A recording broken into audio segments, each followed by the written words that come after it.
सबैलाई जयमसी नमस्कार। यो बेलुकी फेरि म तपाईँहरूको माझमा अलिकति लेट बेलुका अलिकति ढिला म आइपुगेँ। आज लगभग 10 बज्न लागिसकेको छ।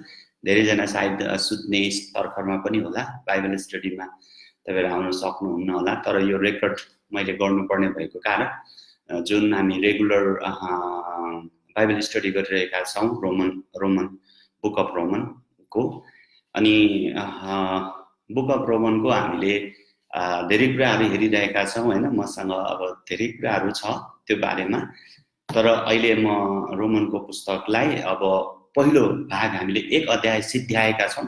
3वटा पार्ट्सहरूमा मैले होइन। एउटा पार्ट चाहिँ रोमीको पुस्तक 1 अध्यायको 1 देखि 7 पद को बारेमा हामीले हेऱ्यौँ। त्यसपछि हामीले रोमीको पुस्तक 1 अध्यायको 8 देखि 16 पदसम्म हामीले हेऱ्यौँ, 17 पदसम्म। अनि त्यसपछि हामीले दोस्रो खण्डमा त्यो हेऱ्यौँ भने तेस्रो खण्डमा चाहिँ हामीले रोमीको पुस्तक 1 अध्यायको 18 देखि 32 पदसम्म हेऱ्यौँ होइन। त्यो अवस्था त्यसलाई हामीले गहिरो रूपमा अझै धेरै गहिरो छ, त्यहाँ धेरै कुराहरू हामीले 1 अध्यायमा पाउन सक्छौँ। यो चाहिँ चौथो पार्ट हो रोमीको पुस्तक 1 अध्यायको चौथो पार्टमा म आएको छु अहिले लाइभ। तर त्योभन्दा अगाडि बढ्नुभन्दा अगाडि चाहिँ तपाईँहरूसँग म यतिखेर बात गर्न चाहन्छु, विशेष गरी चाहिँ बाइबल अध्ययन होइन, बाइबल अध्ययन गर्ने कुरामा चाहिँ होइन।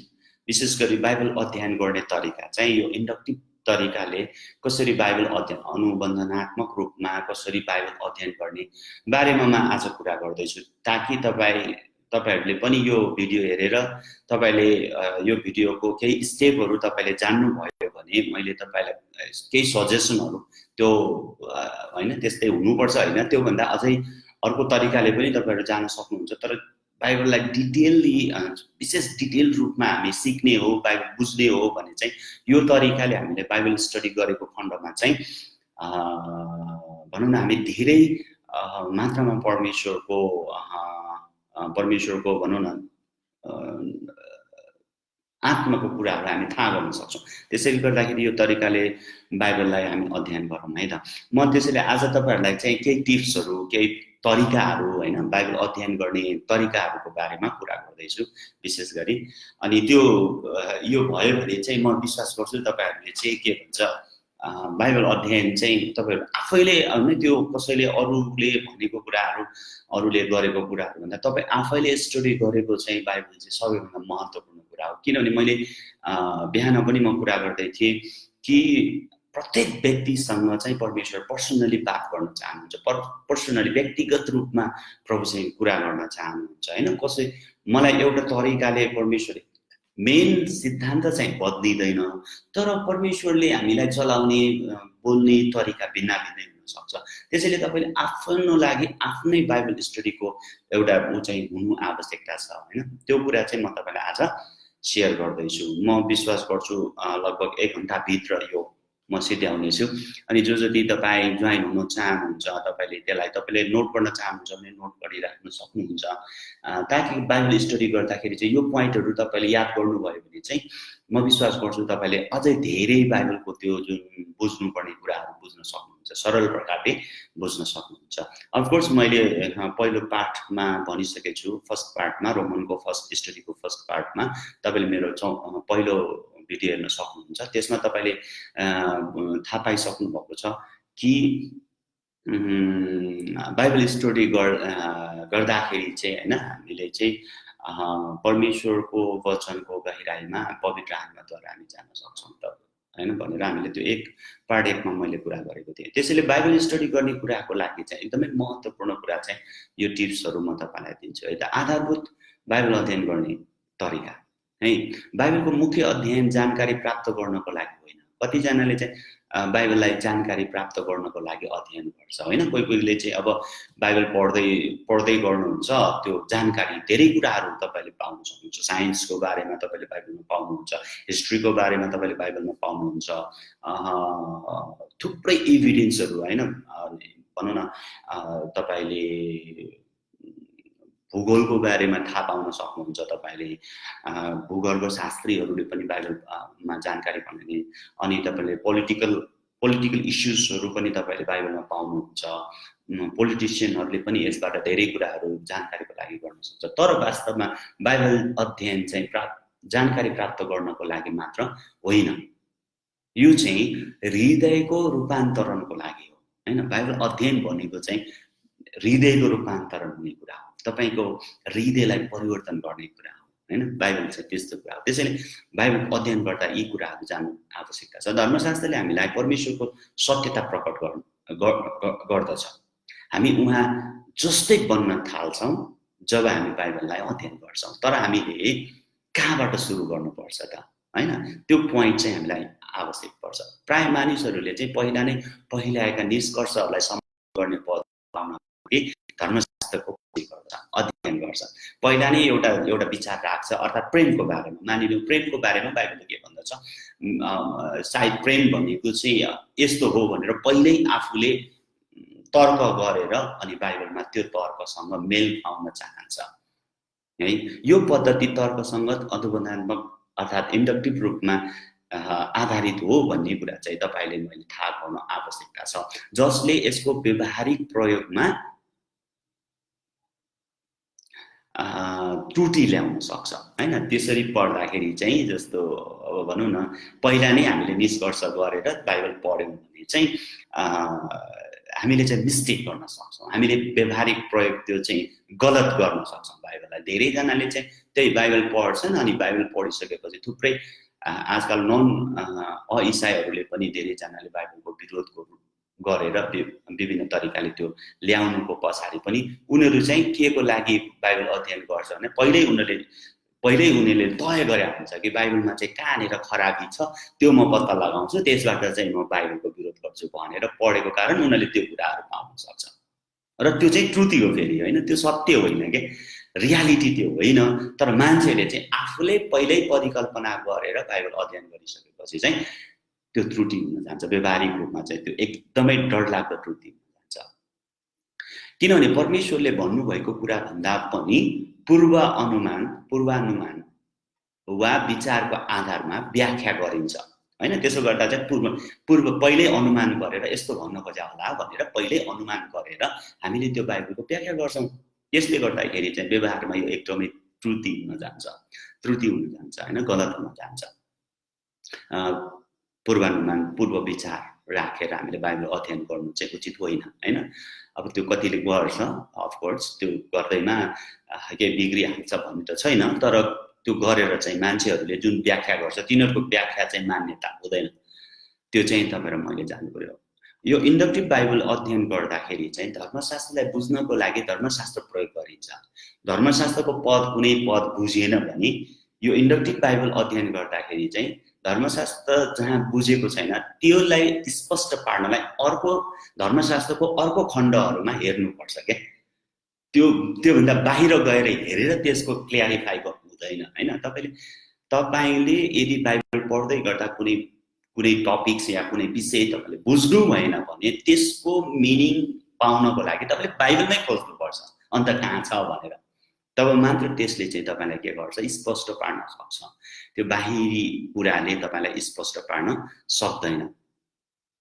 वचन स्वयंलाई बोल्ने अवसर दिन्छ। अर्को कुरा के भने हामीले जब इन्डक्टिभ बाइबल स्टडी गर्छौँ वचन नै तपाईँ र मेरो लागि बोल्दछ के हैन। स्पिक अनुबन्धनात्मक विधि 3 क्रमानुगत कदमहरूमा इन्डक्टिभ बाइबल अध्ययन गर्दाखेरि चाहिँ 3वटा कुराहरू चाहिँ हामीले याद गर्नुपर्छ। इन्डक्टिभ बाइबल अध्ययनमा है 3वटा कुरा एकदमै महत्त्वपूर्ण तपाईले याद गर्नु चाहिँ 3वटा कुरा इन्डक्टिभ बाइबल अध्ययनमा। तपाईले कमेन्ट पनि गर्न सक्नुहुन्छ। एकजना फ्रेन्सिका जन्मसी पास्टर बाबा हुनुभएको छ, जन्मसी बहिनी। अनि म तपाईहरु जो जति हेर्दै हुनुहुन्छ म प्लिज तपाईलाई अनुरोध गर्छु तपाईले त्यसलाई नोट डाउन गर्न सक्नुहुन्छ। एकदमै इन्फर्मेटिभ रूपमा म तपाईलाई यो शेयर गर्दैछु। 3वटा कुरा चाहिँ इन्डक्टिभ बाइबल अध्ययनमा कुरा गरिन्छ। पहिलो नम्बर कुरा चाहिँ अवलोकन, यसलाई अवलोकन भनिन्छ हैन। पहिला चाहिँ हामी अवलोकन गर्नुपर्छ, अवलोकन भयो। अनि दोस्रो चाहिँ अर्थ खोल्ने काम।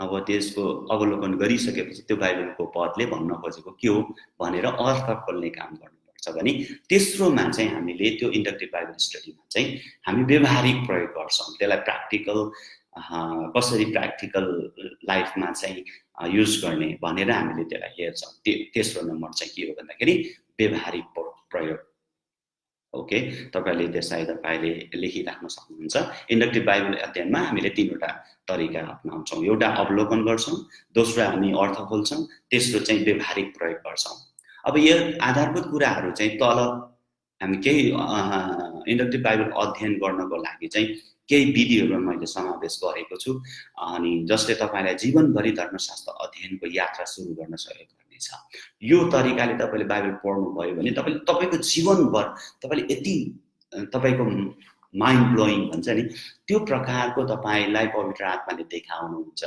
अनि मैले अस्ति पनि भनिसकेको छु बाइबल चाहिँ सरल प्रकारले मान्छेहरूले बुझ्ने भाषामा लेखिएको पुस्तक हो यो कुनै एकदमै भनौँ न हैन संस्कृत या एउटा नबुझ्ने भाषामा लेखेर एकदमै साहित्यिक भाषा बौद्धिक भाषामा लेखिएको पुस्तक होइन यो एकदमै नर्मल साधारण भन्दा साधारण मान्छेहरूले पनि बुझोस् भनेर एकदमै नर्मल प्रकारले लेखिएको पुस्तक हो त्यसलाई बुझ्नको लागि हामीले यो तीनवटा प्रयोग गर्नुपर्छ एउटा इन्डक्टिभ बाइबल अध्ययन भन्छ त्यसलाई त्यो भनेको चाहिँ एउटा चाहिँ हामीले हेर्छौँ चाहिँ अवलोकन गर्ने हैन दोस्रो चाहिँ हामीले हेर्ने हो अर्थ खोल्ने तेस्रो चाहिँ हो व्यवहारिक प्रयोग गर्ने है अब तपाईले पहिलो हामी हेरौँ अवलोकन यसले के भन्छ अवलोकन भनेको के हो त हैन म केही बुदागत रूपमा तपाईलाई भन्दैछु ताकि सजिलो होस् तपाईको समझ शक्ति खोल्न अनि तपाईलाई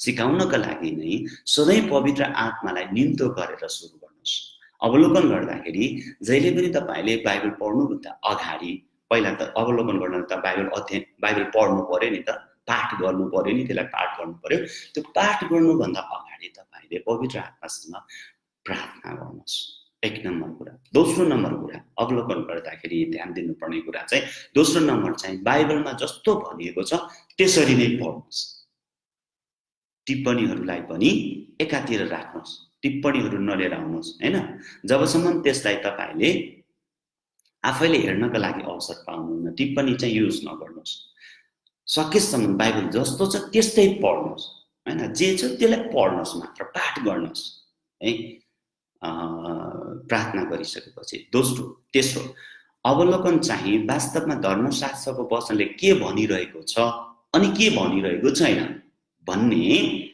कुरासँग सम्बन्धित छ यसको मुख्य तरिका चाहिँ हेर्नु अनि हेर्नु नै हो अवलोकन गर्नु भनेको चाहिँ हेर्नु अझ हेर्नु गहिरो रूपमा हेर्ने काम नै अवलोकन हो तपाईले पढिरहेको पद छ जुन खण्ड छ त्यसमा के भनिरहेको छ राम्रोसित ध्यान दिनुस् एउटा शब्द तपाईले र अनि यसकारण त्यसकारण हैन यस्ता शब्दहरू पनि ध्यान दिएर हेर्नुस् दोहोरिएको शब्द हेर्नुस् यहाँ पछि म तपाईलाई त्यसलाई भन्नेछु अनि त्यो सबै त्यहाँनिर हेर्नुस् के एक शब्दहरू हेर्नुस् हैन भने नि मैले र अनि हैन त्यसपछि यसपछि त्यो घडीदेखि तब हैन तब अब यी यसकारण त्यसकारण यी सबै शब्दहरूलाई पनि तपाईले ध्यान दिएर त्यसलाई के गर्नुस् अवलोकन गर्नुस् हेर्नुस् त्यसपछि राम्ररी सुरु गर्ने ठाउँ चाहिँ तपाईले पढिरहेको पुस्तक वा पदलाई धेरै पटक पढ्नु अनि फेरि पढ्नु संरचना विषयवस्तु र मुख्य सन्देशको उत्पत्तिलाई तपाईले देख्न सुरु नगरुन्जेल निरन्तर पढ्नुस् के अरे याद गर्नुस् त संरचना विषयवस्तु र मुख्य सन्देश संरचना विषयवस्तु र मुख्य सन्देश थाहा नपाउन्जेल तपाईले त्यसलाई के गर्नुस् निरन्तर पढिरहनुस् अनि त्यसपछि अर्को चाहिँ पुस्तकलाई पूर्ण रूपले हेरेर सुरु गर्नुस् पुस्तक एउटा पुस्तक हुन्छ बाइबल भनेको एउटा पुस्तक होइन बाइबल भनेको धेरै पुस्तकहरूको संग्रह हो के एक प्रकारले भन्दाखेरि बिब्लियोलोजी अर्थात् यो चाहिँ बाइबल चाहिँ बिब्लियोसबाट आएको हैन त्यो चाहिँ ग्रीक र ल्याटिन भाषाबाट आएको छ ल जसको अर्थ हुन्छ पुस्तकहरू भन्ने हुन्छ बाइबलको अर्थ चाहिँ हैन, बिब्लियोस भन्ने हुन्छ जो चाहिँ पुस्तकहरू भनिन्छ। त्यसकारण यो बाइबलभित्र चाहिँ थुप्रै पुस्तकहरू छ, जसमध्ये पुरानो करारमा 39, नयाँ करारमा 27 वटा गरेर जम्मा 66 वटा पुस्तकहरूको संग्रह हो बाइबल भनेको चाहिँ। त्यसैले तपाईले त्यो बाइबललाई चाहिँ जुन 66 वटा पुस्तकमध्ये तपाईले पढेको पुस्तकलाई चाहिँ हेर्नुहोस् है, त्यसलाई नै हेर्नुहोस्, त्यो पुरै हेर्नुहोस् है। अनि त्यसमा पुस्तक पूर्ण रूपले हेरेर सुरु गर्नुहोस्। त्यसपछि तपाईको ध्यानलाई अध्यायहरूमा, हरफहरूमा, पदहरूमा र शब्दहरूमा केन्द्रित गर्नुहोस्।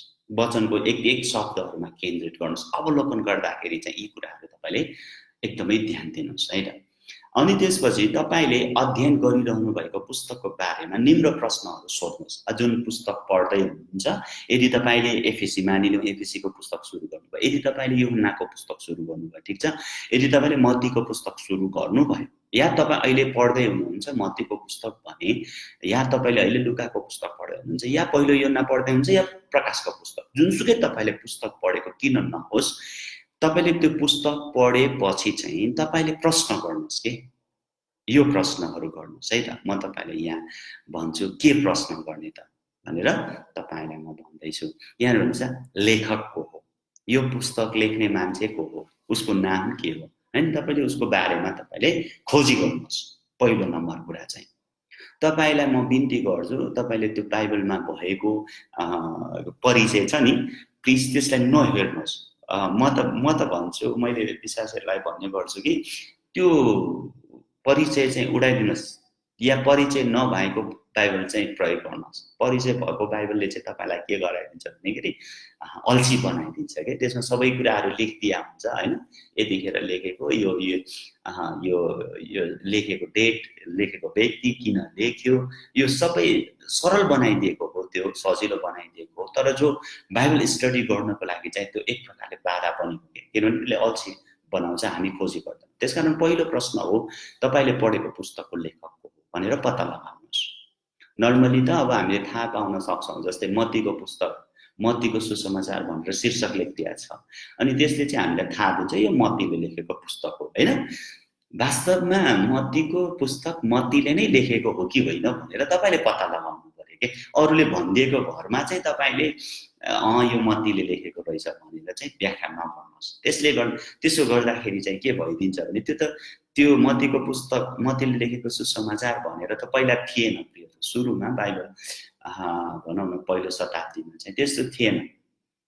यो पाठहरू गरेको मेरो विचारमा 16औं शताब्दीतिर हो हैन। 16औं शताब्दीतिर आएर बल्ल यो 16-17 शताब्दीतिर भन्दा 200-300 वर्ष अगाडि मात्रै, 300 वर्ष अगाडि मात्रै त्यो बाइबलको पुस्तक, बाइबलको पदहरू, अध्यायहरू छुट्याइदिएको। त्योभन्दा पहिला सबै सगोलमा बाइबल थियो के, सरर थियो, कुनै अध्याय थिएन, पुस्तक थिएन, केही थिएन, एकरो थियो। पछि मान्छेहरूले त्यसलाई छुट्याएको हो। त्यसैले गर्दाखेरि तपाई आफैले बाइबल स्टडी गर्दाखेरि चाहिँ प्रश्न गर्नुहोस्, यो पुस्तकको लेखक को हो भनेर। दोस्रो चाहिँ तपाईले यो लेखाइको उद्देश्य र कारण के हो, किन उसले लेख्यो, उसको उद्देश्य के थियो त्यो व्यक्तिको हैन। अनि त्यसको कारण पत्ता लगाउनुहोस्, उसले लेख्नुको कारण पत्ता लगाउनुहोस्, उद्देश्य। त्यसपछि तेस्रो चाहिँ त्यो कहाँ लेखिएको थियो हैन, कुन ठाउँमा उसले त्यो लेख्यो भनेर त्यो लेखेको ठाउँ पत्ता लगाउनुहोस्। त्यही पुस्तकमै है, त्यही पुस्तकभित्रै तपाईले पत्ता लगाउन कोसिस गर्नु आवश्यकता छ। त्यसपछि त्यो कहिले लेखिएको थियो, त्यो लेखेको डेट तपाईले पत्ता लगाउनुहोस्। त्यो पनि तपाईले बाइबलभित्र पाउनुहुन्छ। त्यो एक्ज्याक्ट यहीमा लेखेको छ भनेर कसैले भनिदिएको छ कुनै छैन। त्यसैले तपाईले त्यो कहिले लेखेको पुस्तक हो भनेर पनि त्यसको डेट पत्ता लगाउनुहोस्। त्यसपछि यो कसको लागि लेखिएको थियो, मानिलिउँ रोमीको पुस्तक तपाईले पढ्दै हुनुहुन्छ भने यो कसको लागि लेखिएको थियो भनेर तपाईले पत्ता लगाउनुहोस्। नर्मली तपाईले लेख्नुहुन्छ रोमीहरूलाई पावलको पत्र भनेर शीर्षक लेखिदिया छ, त्यसले गर्दा हामीलाई थाहा छ त्यो रोमीहरूलाई पावलले लेखेको पत्र हो भनेर। कसले? पावलले कसलाई? रोमीहरूलाई।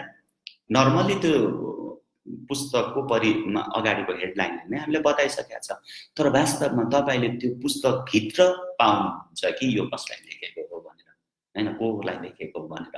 त्यसैकारण तपाईले त्यो कसलाई लेखेको भनेर पनि पत्ता लगाउनुहोस् है त। त्यही पुस्तकभित्र त्यो पद पत्ता लगाउनुहोस्, ठाउँ कहाँनिर लेखेको छ त्यो पत्ता लगाउनुहोस्। तपाईलाई थाहा त भयो रोमीहरूलाई लेखेको, तर कुन कुन अध्यायको कुन पुस्तक के अरे कुन पदमा चाहिँ यो पावलले पत्र लेखेको हो भनेर लेखेको छ रोमीको पत्र थाहा छ? यदि थाहा छैन भने हामीले पत्ता लगाउनु पर्यो। एक अध्यायको एक पदमै पावल प्रेरित प्रभुको सुसमाचारको लागि अलग गरिएको भनेर उसले सुरु गरेको छ, मैले लेखेको भने। त्यसैले त्यहाँ पावलले लेखेको एक पदमा छ भने कसलाई लेखेको भनेर 1:7 पदमा तपाईले रोमीको पुस्तकमा पाउनुहुन्छ कि त्यो रोमीहरूलाई लेखेको। त्यसरी तपाईले के गर्नुस्, कसको लागि लेखिएको भनेर त्यही पदहरू पनि पत्ता लगाउनुस्। अर्को चाहिँ ठुलो धारणालाई सारांश गर्ने मुख्य पदहरू कुन हो? ठुलो धारणालाई सारांश गर्ने मुख्य पद कुन हो? जस्तै तपाईले रोमी एक अध्यायलाई हेर्नुभयो भने सबै यो त खास अझै रोमीको पुरै पुस्तकको सारांश चाहिँ 16 र 17 पद हो। एक अध्यायको 16 र 17 पद हो, किनकि सुसमाचारसँग म शर्माउँदिन भन्ने जुन छ त्यही पद चाहिँ यसको मुख्य पद हो, की वर्स भन्छ यसलाई, हैन? त्यस्तो पद चाहिँ सारांश पद चाहिँ तपाईले पत्ता लगाउनुस् त्यो पुस्तकको, है। अनि कस्तो वचन, भनाइ, धारणा अनि विषयवस्तुहरू दोहोरिएको छ, दोहोरिएका कुराहरू, हैन? कति कुराहरू चाहिँ दोहोरिराखेको छ सुसमाचार के अरे परमेश्वरको पुत्रको बारेमा सुसमाचार, परमेश्वरको पुत्रको बारेमा सुसमाचार, त्यस्तो धेरै पदहरू, भनाइहरू धेरै दोहोरिराखेको कुराहरूलाई पनि तपाईले ध्यान दिनुस्, हो। यहाँ एउटा भनाइ छ, बाइबल थाहा पाउने व्यक्ति कोही पनि अशिक्षित हुँदैन। बाइबल थाहा पाउने व्यक्ति कोही पनि अशिक्षित हुँदैन। त्यसको शिक्षाको बारेमा अनजान रहनेहरू कोही पनि बुद्धिमान छैनन्। बाइबलको शिक्षाको बारेमा अनजान रहनेहरू कोही पनि बुद्धिमान छैन। यो भनाइ साह्रै घतलाग्दो लाग्छ मलाई, हैन? यो समुएल क्याडविक भन्ने व्यक्ति 1860 देखि 1932 मा उहाँ हुनुहुन्थ्यो, अंग्रेजी जागृतिका अग्रगामी हुनुहुन्थ्यो, उहाँले भन्नुभएको कुरा। त्यसैले अर्को तपाईले ध्यान दिनुपर्ने कुरा चाहिँ अब यो भयो, यसरी क्वेशन गर्ने भयो। त्यसपछि अर्को कुरा चाहिँ तपाईले बाइबल अध्ययन गर्दाखेरि, जुन अवलोकन गर्दाखेरि चाहिँ मानिसहरू, जीवनीहरू तपाईले पत्ता लगाउनुस्, समयहरू, घटनाक्रम, हैन, एभिडेन्सहरू के भएको थियो भनेर थाहा गर्नुस्, स्थानहरू, भौगोलिक क्षेत्रहरूको नामहरू तपाईले पत्ता लगाउनुस्, त्यसलाई पनि ध्यान दिनुस्। त्यसपछि घटनाहरू, ऐतिहासिक घटनाहरू पनि तपाईले त्यसलाई पनि याद गर्नुस्। अनि धारणाहरू, जुन धारणा छ, विचार छ, तपाईले त्यहाँ के भन्छ प्रभु येशू ख्रीष्टको डिभिनिटी चाहिँ तपाईले मैले तपाईलाई भनिसकेको छु एक पार्ट 1 मा कि येशू ख्रीष्टको मानव 100% मानिस 100% ईश्वर भनेर चाहिँ एक अध्यायको 3, 2, 3, 4 पद भित्र छ, हैन? भनेको त्यो सिद्धान्त, त्यस्तो सिद्धान्तहरू, हैन, विचारहरूलाई तपाईले एकदमै ध्यान दिनुपर्ने हुन्छ। अवलोकन गर्नुस् र को अनि प्रश्न गर्नुस्, हैन? त्यहाँ चाहिँ को, के, कहिले, कहाँ, किन अनि कसरी, यो 6 वटा प्रश्न। यसलाई WH क्वेशन, 5WH क्वेशन भन्छ यसलाई, हैन? 5W अनि 1H अर्थात् 6 प्रश्न, 6 वटा प्रश्नहरू छन्। अनि 5W मा चाहिँ को, के, कहिले, कहाँ, किन, कसरी र 1 2 3 4 5 6 को, हु, के, व्हाट, कहिले, व्हेन, कहाँ भनेको वेयर, किन, व्हाई र कसरी भन्ने चाहिँ how. 5WH question, 5W and 1H question भन्छ यसलाई।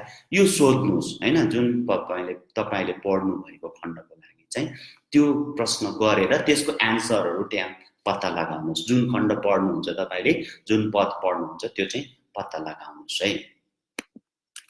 अनि त्यसपछि चाहिँ तपाईले अर्को चाहिँ गर्नुपर्ने कुरा चाहिँ के भन्दाखेरि यहाँनिर हामीले हेर्न सक्छौं, हरेक तपाईको अवलोकनबाट देखेको आधारमा पुस्तकको रूपरेखा बनाउनुस्। पुस्तकको रूपरेखा पनि आफै बनाउनुस् के त्यो अरूले बनाइदिएको रूपरेखा नहेर्नुस्, हैन? तपाई आफैले बाइबलको त्यो पुस्तकको रूपरेखा तयार गर्नुस्। एक अध्यायको 1 देखि यति पदसम्म यो विषय छ, एक अध्यायको 1 पददेखि मैले जसरी रोमीको 1 अध्यायलाई 3 वटा भागमा बाँडेको छु, मैले आफैले त्यसलाई सारांश गरेको छु। अरूले अर्कै प्रकारले गर्छन्, तर मैले त्यसलाई 3 वटा भागमा मलाई याद हुन्छ। मलाई पढ्नु पनि पर्दैन त्यो खण्डहरू, मलाई त्यसको सबै कुराहरू याद हुन्छ, किनभने मैले त्यसलाई स्टडी गरेर त्यसको जुन उहरू छ त्यसलाई चाहिँ मैले आफैले चाहिँ त्यसलाई के गरेको छु भन्दाखेरि मेरो मेरो मेरो अध्ययनको आधारमा नै त्यसको रूपरेखा बनाएको कारण मलाई थाहा छ।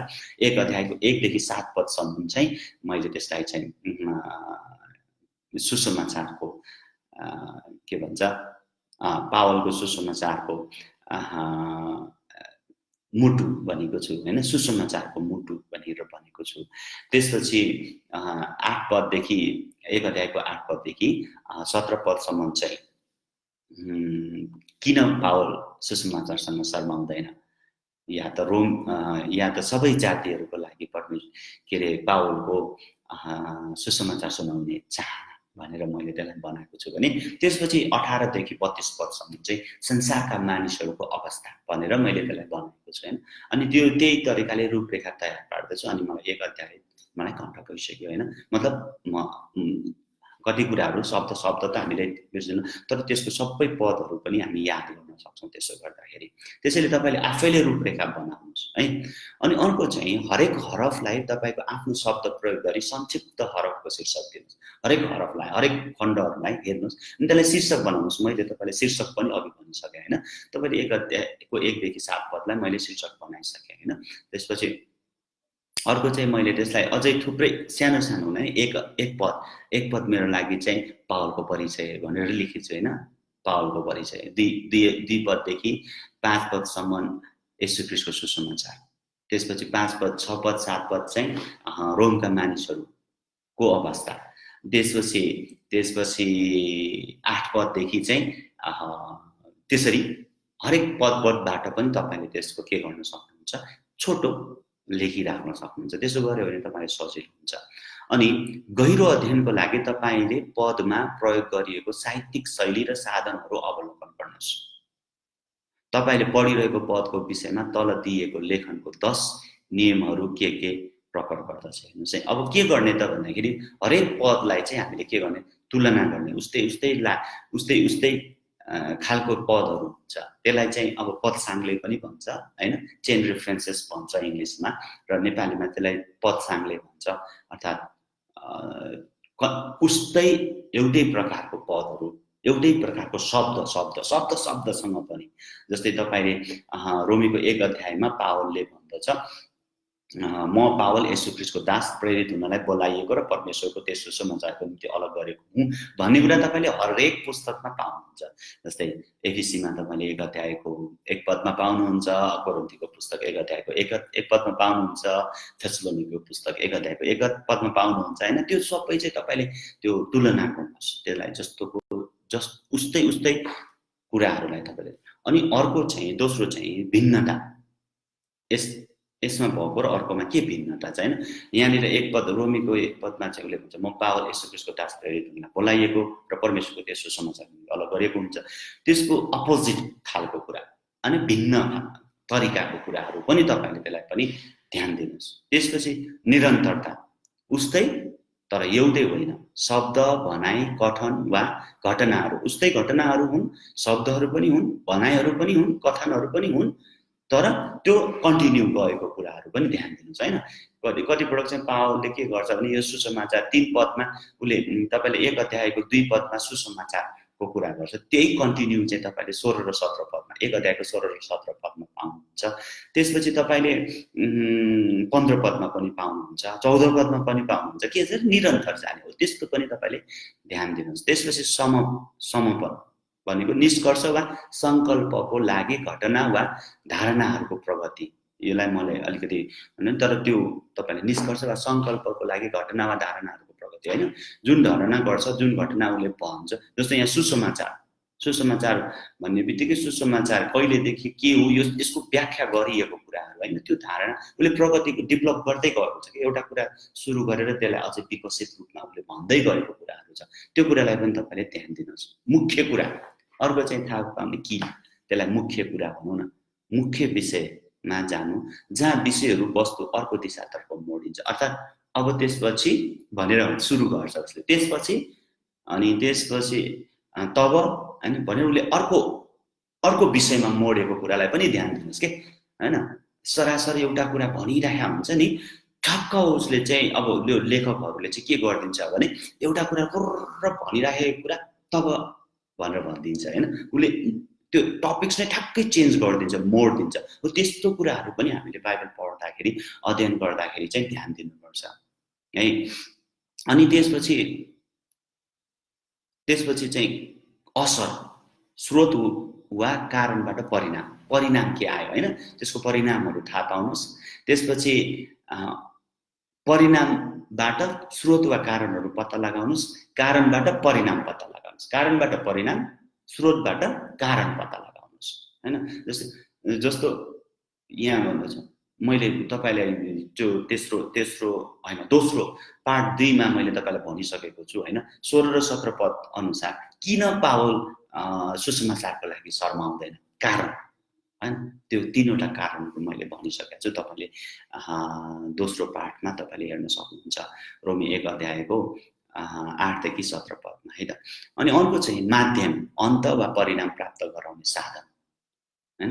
अनि त्यसपछि व्याख्या, कुनै पनि घटना वा धारणालाई अर्थ्याउनु वा उदाहरण प्रस्तुत गर्नु हैन। कति पटक चाहिँ व्याख्या गरिएको हुन्छ, मैले भन्न खोजेको यो हो भनेर उसले भन्न खोज्छ के, अनि त्यो व्याख्या गर्छ के उसले चाहिँ, त्यो बारेमा चाहिँ मेरो भनाइको अर्थ चाहिँ यो हो भनेर व्याख्या गर्छ लेखकहरूले। त्यो कुराहरूलाई पनि तपाईँ र मैले त्यो बाइबल स्टडी गर्दा चाहिँ ध्यान दिनुपर्छ र परिचित गर्नु। केही कुराको अर्थ अरू कुनै कुराले समीकरण गरी स्थापना गर्नु। अनि यो 10वटा कुराहरू चाहिँ तपाईले हरेक पदमा याद गर्न सक्नुपर्छ है त। याद गर्नुहोस्, हरेक पदको अघि र पछिको भाग वा पदले भनिरहेको सन्दर्भ अनुसार पदलाई अवलोकन गर्न एकदम महत्त्वपूर्ण हुन्छ, ताकि जे कुरा सञ्चार गर्न खोजिएको छ त्यसको सही व्याख्या गर्न सकौँ। अब हामीले जे कुरा पावलले भन्न खोजेको वास्तवमै त्यो थाहा पाउनको लागि चाहिँ हामीले जहिले पनि एक पद मात्र हेरेर हुँदैन के। जस्तै उसले भनेको कुरा तपाईले याद गर्नुहोस् है, म तपाईलाई साधारण उदाहरण दिन्छु। जस्तो 1 अध्यायको 2 पदमा भन्छ, के अरे 1 अध्यायको 1 पदमा उसले भन्छ त्यस सुसमाचारको निम्ति अलग गरिएको हुँ। त्यस सुसमाचार भनेको छ परमेश्वरको त्यो सुसमाचार भनेको छ। अब हामीलाई त्यहाँ त क्वेशन छ नि यो पदमा, त कुन सुसमाचार, परमेश्वरको कुन सुसमाचार भन्ने क्वेशन आउँछ नि त यो पद पढ्दाखेरि हैन। त्यसको उत्तर चाहिँ उसले 2 पदमा दिन्छ के।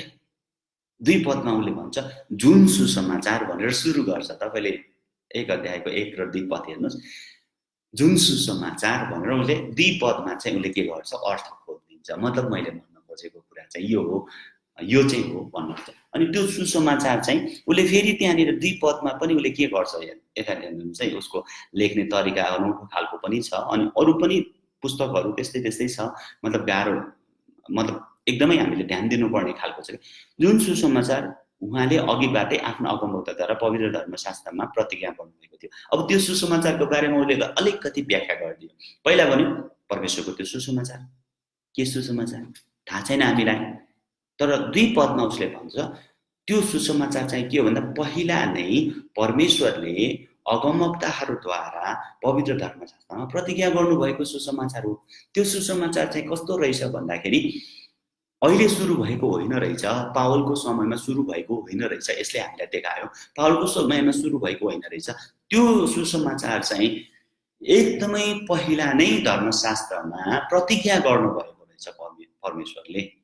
पावललाई बोलाउँदाखेरि मात्र त्यो सुसमाचार सुरु भएको होइन रहेछ भनेर 2 पदले तपाईलाई क्लियरिफाई गर्छ त्यो सुसमाचार। अब फेरि के भन्छ भन्दाखेरि 3 पदमा आएर त्यो कुन के त्यस सुसमाचार, जुन सुसमाचार अगमवक्ताहरूद्वारा पवित्र धर्मशास्त्रमा प्रतिज्ञा गरेको थियो परमेश्वरद्वारा, त्यो सुसमाचार परमेश्वरको पुत्रको विषयमा हो। अब उसले चाहिँ 3 पदमा आएर 1 पदको कुरा खोलेको 3 पदमा आएर उसले के गर्छ, व्याख्या गरिदिन्छ, मलाई क्लियर पार्दिन्छ। म त्यो सुसमाचार चाहिँ पुत्र येशू ख्रीष्टको बारेमा हो। त्यस सुसमाचार भन्यो के सुसमाचार, सुसमाचार नि हैन। तर यहाँनिर हामीले 3 पदमा आएर चाहिँ थाहा गर्न सक्छौँ कि परमेश्वरको पुत्रको बारेको सुसमाचार हो भनेर हामीले थाहा गर्न सक्छौँ। त्यसैले तपाईले याद गर्नुपर्ने हरेक पदको अघि र पछिको भागलाई याद पर्यो के। अनि त्यसो गर्दाखेरि चाहिँ तपाईले त्यो माथि एक पदमा भनेको कुरा चाहिँ तपाईले जानकारी पाउन सक्नुहुन्छ है।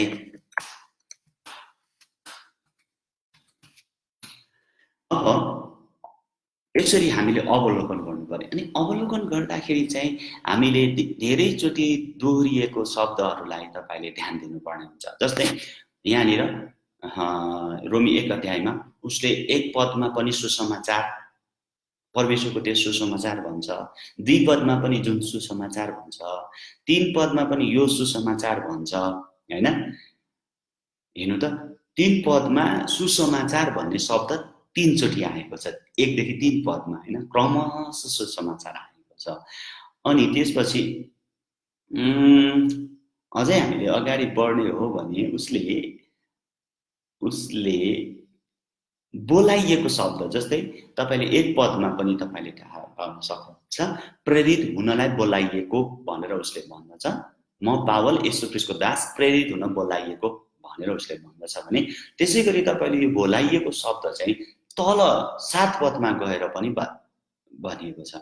हेर्नुस् त 7 पदमा परमेश्वरका प्रियहरू जो सन्त हुन बोलाइएको छ। अब बोलाइएको शब्द चाहिँ यहाँ 2 चोटि आएको छ हैन। अनि त्यसपछि 6 पदमा पनि लेखिएको छ, 6 पदमा पनि बोलाइएका छौ भनेर लेखिएको छ। त्यो बोलाइएको शब्द येशू ख्रीष्टको हुन बोलाइएका छौ, हेर्नुस् है। अनि त्यसपछि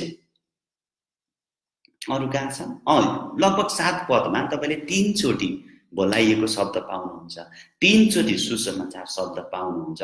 त्यहाँ धेरैचोटि दोहोरिएको त्यस्तो शब्दहरूलाई पनि तपाईले चाहिँ एकदमै ध्यान दिनुपर्ने हुन्छ। अवलोकन गर्ने भनेकै त्यही हो। त्यो किन दोहोरियो त, पावलको इन्टेन्स के हो भनेर त्यसले क्लियरिफाई गर्छ कि हामीलाई स्पष्ट पार्छ कि किन उसले लेख्दैछ।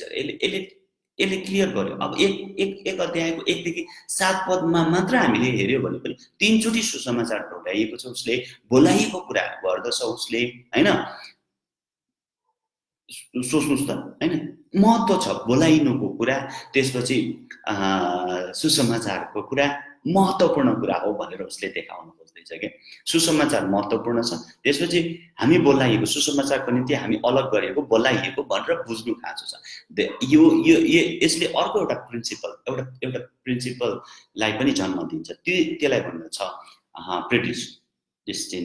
प्रिडिस्टाइनको सिद्धान्त पनि हामी यहाँ देख्न सक्छौँ हैन। पहिल्यै बोलाइएका छौ भनेको यो पास्ट टेन्समा छ क्या हैन, भूतकालमा छ। त्यसैले गर्दाखेरि हामीले के थाहा गर्न सक्छौँ, यसले हामीले के पनि जानकारी पाउन सक्छौँ भन्दाखेरि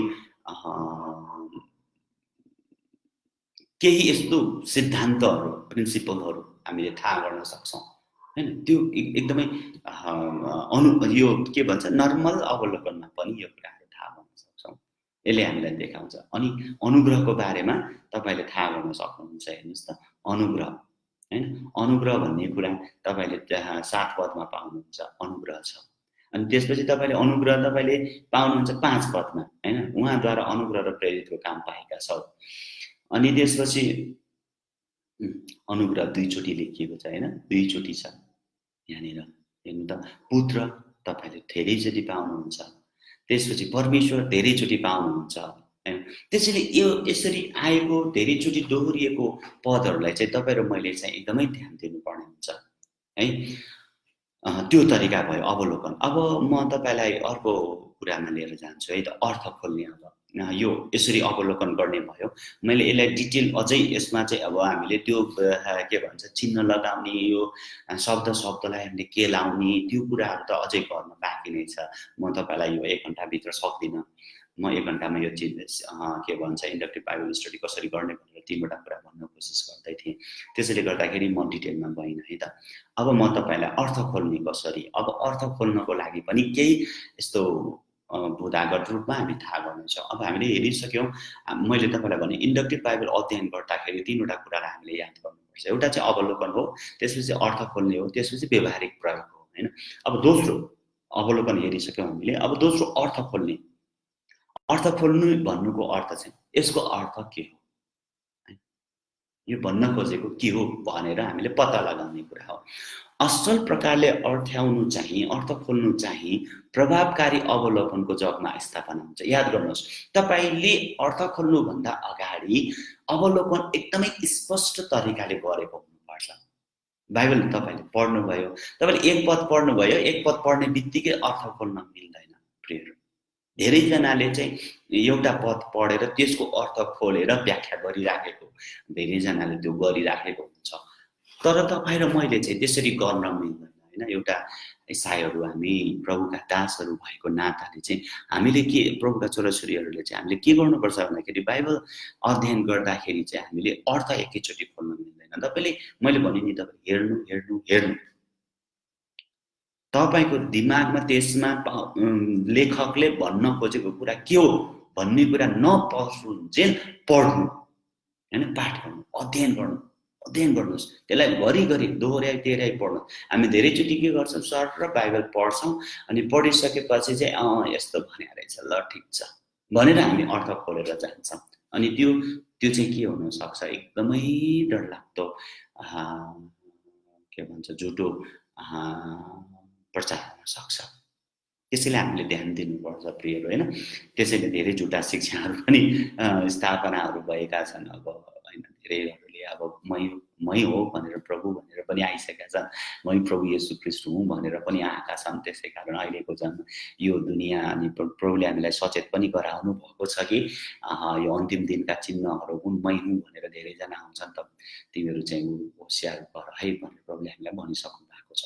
निश्चय नै त्यो चाहिँ एउटै पदलाई गलत अर्थ लगाएर उनले व्याख्या गरेको कारण त्यो भएको हैन। अब यहाँ तपाईले यहाँ नर्मल्ली तपाईले हेर्नुभयो, यदि यो सुसमाचार परमेश्वरको पुत्रको विषयमा जसको जन्म शरीर अनुसार दाउदको वंशबाट भएको थियो, यो मात्र पद तपाईले व्याख्या गर्नुभयो भने येशू ख्रीष्ट शरीर अनुसार दाउदको वंशबाट भएको थियो। त्यसको मतलब त प्रभु येशू ख्रीष्ट मानिस हो, राइट, मरणशील मानिस हो। त्यसो भए त यहाँ त्यो भयो नि, जन्म त दाउदको वंशमा भएको रहेछ भनेपछि त त्यसो भए त येशू ख्रीष्ट मानिस हो। उहाँलाई हामी डिभाइन डिभिनिटी अर्थात् उहाँको ईश्वरत्वको स्वरूप प्रमाणित हुन्छ। तर 3 पदले नै भनेछ उहाँ परमेश्वरको पुत्र हुनुहुन्छ। त्यसलाई पनि तपाईले ध्यान दिनुपर्ने हुन्छ के। अनि यहाँ एउटा अनौठो कुरा के भन्नुहुन्छ भन्दाखेरि पुनरुत्थान हुनु भएर पवित्र आत्माको शक्ति अनुसार परमेश्वरको पुत्र ठहरिनु भयो। यहाँ यसो हेर्यो भने चाहिँ पवित्र आत्माको अनुसार, पवित्रताको आत्मा अनुसार शक्तिमा परमेश्वरको पुत्र ठहरिनु भयो, पुत्र ठहरिनु भयो। यो मात्र शब्दलाई उहाँले यदि पक्रेर हामीले प्रचार गर्ने हो भने पुत्र ठहरिनु भयो, त्यसको मतलब पहिला थिएन, बौरी उठेपछि चाहिँ पुत्र ठहरिनु भयो हो, यसको अर्थ त्यो लाग्छ नि, तर वास्तवमा त्यो रियालिटी होइन नि त। त्यसलाई अझै तपाईले गहिरो रूपमा पढ्नु पर्यो। माथि नै भनेछ, फेरि 3 पदमा भनेछ। हामीले 3 पद नहेरिकन 4 पद मात्र हेर्ने हो भने, एक अध्यायको 4 पद मात्र हेर्यो भने गलत व्याख्या गर्छौँ हामी। त्यसैले 3 पदले भन्दछ परमेश्वरको पुत्र। परमेश्वरको पुत्र भन्नाले उहाँको ईश्वरत्व छ नि त त्यहाँ हैन, मानवत्व पनि छ, ईश्वरत्व पनि छ। उहाँ परमेश्वरको पुत्र हो को विषयमा हो सुसमाचार चाहिँ। अनि त्यहाँनिर तपाईले पछाडि आएर त्यसको व्याख्या गरिएको हो भनेर बुझिन्छ। त्यसैले हामीले एउटा मात्रै पद पढेर चाहिँ कहिले पनि के गर्नुहोस्, अर्थ नखोल्नुहोस् है। त्यसैले अवलोकनको जगमा तपाईले अर्थ खोल्नुपर्छ। अवलोकन चाहिँ प्रशस्त हुनुपर्छ। अवलोकन हेर्नु हेर्नु हेर्नु, अवलोकन 3 वटा कुरा, हेर्नु हेर्नु अझ हेर्नु हैन, यो तपाईले बुझ्नु पर्यो है। अनि त्यसपछि उचित अर्थ लगाउन पुस्तक वा पदले मौलिक लेखक अनि पाठक, श्रोता, सुन्ने व्यक्तिहरूको लागि के अर्थ दिन्थ्यो भनी निर्धारण गर्नु हो। अब यहाँनिर हामीले के बुझ्नुपर्छ भन्दाखेरि कुनै पनि पुस्तकको पद पढ्दै गर्दाखेरि त्यो जुन व्यक्तिलाई लेखेको छ उसको लागि चाहिँ भन्न खोजेको के हो भनेर हामीले पढ्नु पर्ने हुन्छ कि मेरो लागि के भनेको वा फलानाको लागि के भनेको भनेर हामीले पढ्ने होइन के। त्यो बाइबल चाहिँ हामीले चाहिँ के पढ्न पर्यो भने जुन मान्छेले लेख्दैछ र जुन मान्छेहरूको लागि लेख्दैछ त्यो मान्छेहरूलाई चाहिँ यो भनाइले के अर्थ दिन्थ्यो होला भनेर पढ्नु पर्ने हुन्छ कि। त्यसरी पढ्यो भने चाहिँ हामीले के थाहा गर्न सक्छौँ भन्दाखेरि चाहिँ के भन्छ, परमेश्वर तब मात्र हामीले चाहिँ त्यसको मौलिक अर्थ लगाउन सक्छौँ। अदरवाइज हाम्रो तरिकाले हाम्रो विचारले त्यो अर्थ खोल्यो भने चाहिँ त्यो अनर्थ हुन्छ कि बुझ्नु भयो है ठिक छ त्यसैले त्यो श्रोता जुन पाठक छ जुन जुन प्रापक व्यक्ति छ उसको लागि चाहिँ उसले भन्दै गरेको कुरा के अर्थ लाग्छ यहाँ हामीले हेर्दै गर्दाखेरि चाहिँ जस्तो रोमीको पुस्तकमै म छु त्यसैले म रोमीको पुस्तक मात्र सबै पुस्तकहरुमा एउटै तरिका हामीले अपनाउने हो त्यसैले म रोमीको उदाहरण मात्र दिँदैछु किनभने हामी रोमीको स्टडीमा छौं अर्को च्याप्टर 4 मा चाहिँ के रे अर्को पार्ट 5 मा चाहिँ म यो च्याप्टर 1 मा छौं हामी पार्ट 4 छ अहिले पार्ट 4 मा छौं हामी र यो अहिले हामी यो के भन्छ रोमी अबको सेसनमा म आउने भोलि सायद भोलि शनिबार भयो सायद भोलि नआइकन पर्सि आउँला या भोलि नै म बेलुका फेरि आउँछु भोलि चाहिँ आराधना संगति छ आराधनामा तपाईहरु सबैजना आइदिनु होला हामी 10:30 बजे सुरु गर्दै छौं आराधना चाहिँ हामी सबै परिवार नै छौं यो चाहिँ व्यक्तिगत बाइबल स्टडी अनि तपाईहरु सँगसँगै बाइबल स्टडी गरिराखेको छु जो जतिले यो हेर्नुहुन्छ तपाईहरुले पनि आशिष पाउनुहुनेछ भनेर म यसलाई लाइभमा आइराखेको अवस्था हो है त अब यहाँनिर हामीले के बुझ्नु पर्यो भन्दाखेरि चाहिँ त्यो प्रक्रिया बुझ्नु पर्यो कसलाई लेखेको हो अब यहाँ यसरी बुझ्नु पर्यो जस्तो यो सुसमाचार परमेश्वरको पुत्रको विषयमा हो जसको जन्म शरीर अनुसार दाउदको वंशबाट भएको थियो भनेर उले भन्दै गर्दा यो चाहिँ कसले भनेको हो खास पावलले भन्दाखेरि रोमको मानिसहरूलाई भनिराखेको हो नि त यो तपाईं र मलाई भनिराखेको होइन पावलले अहिले उसको लागि पावलको लागि यो पत्र लेख्दै गर्दा पाठक हामी होइन प्रापक हामी होइन त्यो प्रापक चाहिँ को हो रोमका मानिसहरू हो अब रोमका मानिसहरू त्यतिखेरको अवस्थामा किन रोमका मानिसहरूलाई पावलले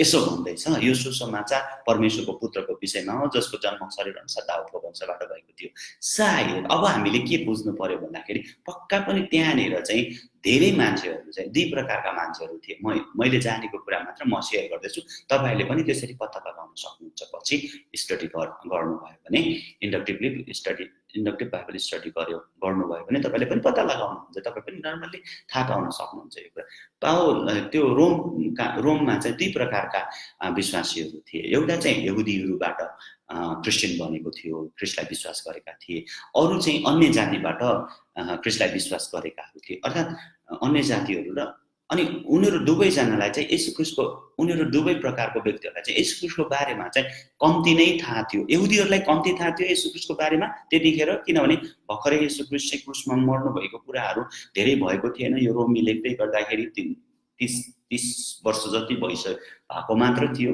हैन 30 वर्ष पनि भएको थिएन होला मलाई जहाँसम्म लाग्छ हैन 55-58 तिर यो पावलले यो पत्र लेख्यो 33 मा येशू ख्रीष्ट बित्नु भएको मतलब स्वर्गमा के रे क्रुसमा टाँगिनु भएको त्यसो हुँदाखेरि यो पत्र लेखेको त्यस्तै 25 वर्ष भनौँ न 25 वर्षपछि येशू ख्रीष्ट स्वर्गमा हुनु भएको 25 वर्षपछि लेखेको पुस्तक हो धेरै लामो समय होइन त्यसैले गर्दाखेरि त्यतिखेर जब येशू ख्रीष्टलाई विश्वास गरेका मानिसहरू थिए तर पनि येशू ख्रीष्ट त्यो धेरै यहुदीहरूले चाहिँ येशू ख्रीष्टको बारेमा धेरै अनर्गलो पनि प्रचार भएको थियो त्यतिखेर उनीहरूले विभिन्न प्रकारका कुराहरू सुनेका थिए हैन त्यो येशू ख्रीष्ट त्यो एकजना यहुदा जस्तो पनि सोच्थे उनीहरूले येशू ख्रीष्ट मरेर फेरि त्यहाँनिर एउटा गलत हल्ला पनि झुटो हल्ला पनि फिजाइराखेको थियो कि येशू ख्रीष्टको चेलाहरूले चाहिँ बौरी उठेको छ येशू ख्रीष्टको लास चोरेर लगेर बौरी उठ्यो भन्नको लागि चाहिँ येशू ख्रीष्टको लास चेलाहरूले चोरेर लगेर उ गर्यो भनेर घुस दिएको थियो त्यो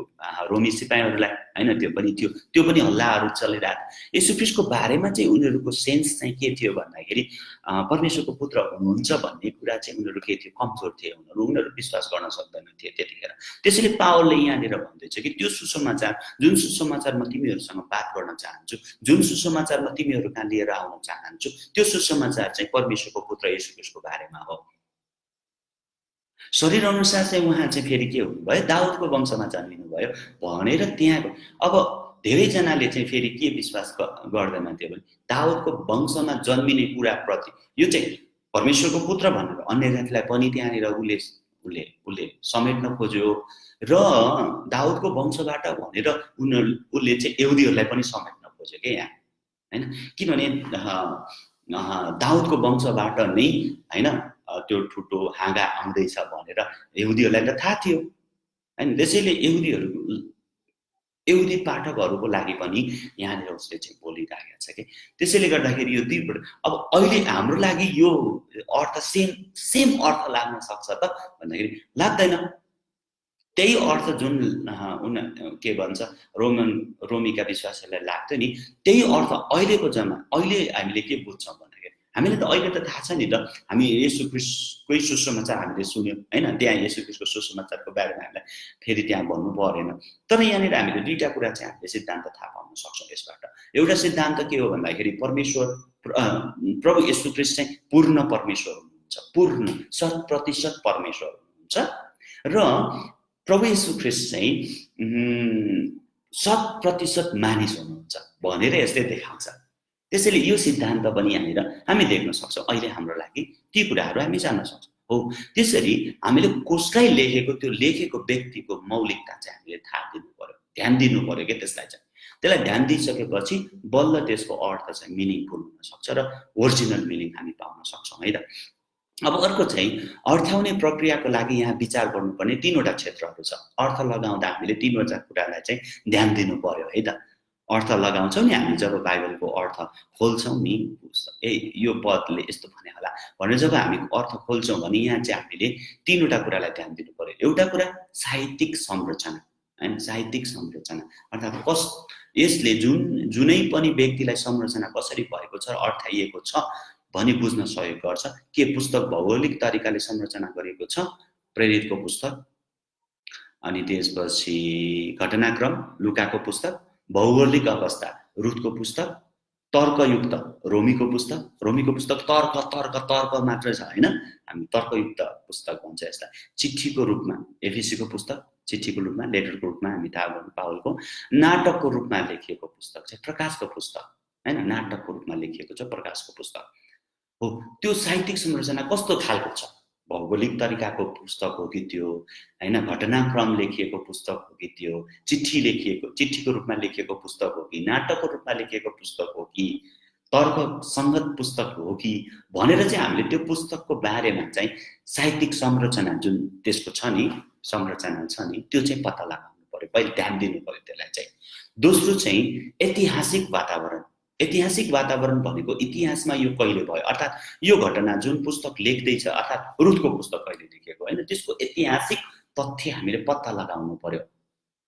यो कहिले भएको डेट, यो समयमा विश्वभरि अरू के भयो त्यसको साइडमा हैन, जस्तो रुथको पुस्तकको घटनाक्रम हुँदै गर्दा विश्वको अरू पार्ट्स अरू भागहरूमा चाहिँ के भइरहेको थियो भनेर पनि हामीले ध्यान दिनुपर्ने हुन्छ हैन। अनि त्यसपछि इजरायल येशूको सम्बन्धमा यो परमेश्वरको प्रकाशीय प्रक्रिया कहिले लेखिएको थियो भनेर पनि हामीले थाहा, यो इजरायलको लागि थियो कि वा यो येशूको सम्बन्धमा थियो भनेर पनि हामीले पत्ता लगाउनु पर्ने हुन्छ हैन। त्यो चाहिँ ऐतिहासिक विवरणहरू, ऐतिहासिक वातावरणहरू कस्तो थियो भनेर हामीले थाहा गर्नु पर्यो। विश्वको अवस्था थाहा गर्नु पर्यो, यो पुस्तक लेख्दै गर्दा विश्वको अवस्था कस्तो थियो। अब हामीले थाहा गर्न सक्छौँ रोमीको पुस्तक होइन, फिलिपीको पुस्तकको बारेमा भनौँ न। फिलिपीको पुस्तक पावलले लेख्दै गर्दा ऐतिहासिक विवरण के भइरहेको थियो तपाईँ र मलाई थाहा छ। पावल चाहिँ झ्यालखानामा थियो, अवस्था हो ऐतिहासिक अवस्था हो नि त त्यो। त्यतिखेर चाहिँ रोममा चाहिँ ऊ झ्यालखानामा थियो हैन, के अरे फिलिपीको पुस्तक लेख्दै गर्दा। त्यतिखेर चाहिँ रोमी साम्राज्य चलिरहेको थियो भनेर हामी थाहा गर्न सक्छौँ। यो सबै त्यसरी हामीले ऐतिहासिक विवरण पनि थाहा गर्नुपर्छ। अनि तेस्रो चाहिँ सांस्कृतिक सम्बन्ध। 3वटा कुरा मैले भने, साहित्यिक संरचना, ऐतिहासिक वातावरण र सांस्कृतिक सन्दर्भहरू हैन। यी मानिसहरू कहाँ बसेका थिए, अनि के काम गरेका थिए, कुन मौलिक भाषा तिनीहरू बोल्थे हैन, तिनीहरूको समय र सांस्कृतिक धारणाहरू अनुसार यी शब्दहरूलाई तिनीहरूले कसरी बुझ्थे होला भनेर हामीले बुझ्नु पर्यो। त्यतिखेरको भनाइहरू, त्यो शब्दहरू, त्यतिखेर जुन शब्दहरू प्रयोग गर्थे नि त्यो शब्द चाहिँ त्यसको अर्थ खास मिनिङ के लाग्छ होला भनेर बुझ्नु पर्यो हैन। हामीले पूर्वतिरको मान्छेहरूलाई लेख्यो भने त्यो पूर्वेली भाषामा नै लेख्यो भने मात्रै त्यो पूर्वको मान्छेहरूले बुझ्छ नि हैन। अस्ति एउटा म भिडियो हेर्दै थिएँ टिकटकमा हो कि सायद फेसबुकमा, मैले बिर्सेँ हैन। पूर्वको मान्छेले कसरी बोल्छ, पश्चिमको मान्छेले कसरी बोल्छ भनेर हैन, खोइ मैले त्यति याद छैन मलाई। तर छुट्टा छुट्टै शब्दहरू प्रयोग गर्नुहुन्छ हैन। पछाडि भागलाई के भन्दो रहेछ हैन, अगाडि जाने भन्नेलाई अर्कै भन्दो रहेछ, पूर्वमा अर्कै भन्दो रहेछ, पश्चिममा अर्कै भन्दो रहेछ। हो त्यसको सांस्कृतिक सन्दर्भहरू छुट्टै हुन सक्छ हैन। अब हामीले नाम्लो भन्छ अनि तराईको मान्छेहरूले सुपो भन्छ हैन, यस्तो। अब उसले सुपो लेख्दैछ भने त हामीले त बुझ्दैन नि त हैन, सुपो के लेख्या होला हैन, हामीले सोचिरहेको छ। अब मैले भन्न खोजेको चाहिँ त्यतिखेरको सांस्कृतिक सन्दर्भ जुन शब्दहरू प्रयोग चयन गरे हुन्छ लेखकहरूले, उहाँहरूले त्यो ठ्याक्कै भनेको खास त्यो के अर्थ हो भने हामीले बुझ्नु पर्यो। मैले पहिला के भन्छ रुमाल देऊ न भन्यो भने किनभने मेरो श्रीमती चाहिँ तराईको हुनुहुन्छ, अनि रुमाल देऊ भन्यो भने के हो रुमाल भन्नुहुन्थ्यो, के हो रुमाल भनेको भन्नुहुन्थ्यो। अनि रुमाल देऊ न भन्यो भने के हो बुझ्दैन थियो। अनि पछि मैले सम्झाएँ यस्तो हो भनेर। अनि उसले यसलाई त गम्छा भन्छ, उहाँहरूले चाहिँ के भन्छ तराईको मान्छेहरू चाहिँ गम्छा भन्छ, अब हामी चाहिँ त्यसलाई रुमाल भन्छौँ है। त्यसैले त्यो शब्द चयन पनि होइन, अब रुमाल लेख्यो भने हामी बुझ्छौँ हैन, गम्छा लेख्यो भने हामी बुझ्छौँ त बुझ्दैनौँ। मतलब पहाडको मतलब पहाडी मूलमा चाहिँ हामी पहाडमा चाहिँ हामी बुझ्दैनौँ। तराईतिर चाहिँ हामी के बुझ्छौँ, गम्छा भन्ने बित्तिकै बुझ्छौँ। अनि पहिला मलाई एउटा घटना याद आउँछ, तराईमा मामा घर मेरो उता वीरगन्जमा होइन। अनि त्यहाँबाट हामी त के अरे गोलभेडा भन्छ नि त होइन यता पहाडतिर, अनि तराईतिर टमाटर भन्दो रहेछ। अनि मलाई टमाटर लिए भन्छ होइन, टमाटर लिएर भनेर भन्नुभयो। अब मलाई त थाहा छैन टमाटर भने के हो। खास त अब हामी त्यति इङ्ग्लिस त नजाने त्यतिखेर, अब टोमेटो इङ्ग्लिसमा भन्छ तर टमाटर भन्छ नि त, टमाटर के हो यो टमाटर। अनि मलाई त अप्ठ्यारो भयो, मलाई त आउँदैन, म सानो थिएँ त्यतिखेर। अनि टमाटर ल्याऊ भन्नुभयो, म त बुझिनँ। अहिले वाल्ल परेर हेरेर बसेँ, के हेर्छ यसले, टमाटर ल्याऊ भनेको बुझ्दैन के अरे ल्याउँदैन। अनि मैले दिदीलाई सोधेँ होइन, मैले दिदी टमाटर भनेको के हो भनेर, त्यही हो कि भनेर देखाउनु भयो, मतलब नजिकै थियो त्यो। अनि भन यो त गोलभेडा हो भने मैले होइन। भनेको मतलब शब्दहरू चाहिँ के छ त, त्यो स्थानीय लेभलमा जुन प्रकारले पावलले रोमको मान्छेहरूले बुझ्ने शब्दहरू लेखेर पठाएको हुनुपर्छ नि त। हो त्यसरी चाहिँ हामीले के भन्नु, सांस्कृतिक सन्दर्भहरू पनि हामीले यसको थाहा पाउनुपर्छ, अनि मात्र अर्थ लगाउनुपर्छ के हैन। अब गोलभेडा हामीले बुझेन, अब किन टमाटर बुझेन, अनि टमाटर भनेको के हो होइन, हामीले अर्थ लगाउन सक्छौँ त सक्दैनौँ। त्यसैले गर्दाखेरि हामीले के थाहा पाउनु पर्यो, सांस्कृतिक सन्दर्भ पनि बुझ्नु आवश्यकता छ। यो तीनवटा कुरा हैन मैले भने अर्थाउने प्रक्रियाको लागि तीनवटा कुरा, साहित्यिक संरचना, ऐतिहासिक वातावरण र सांस्कृतिक सन्दर्भ।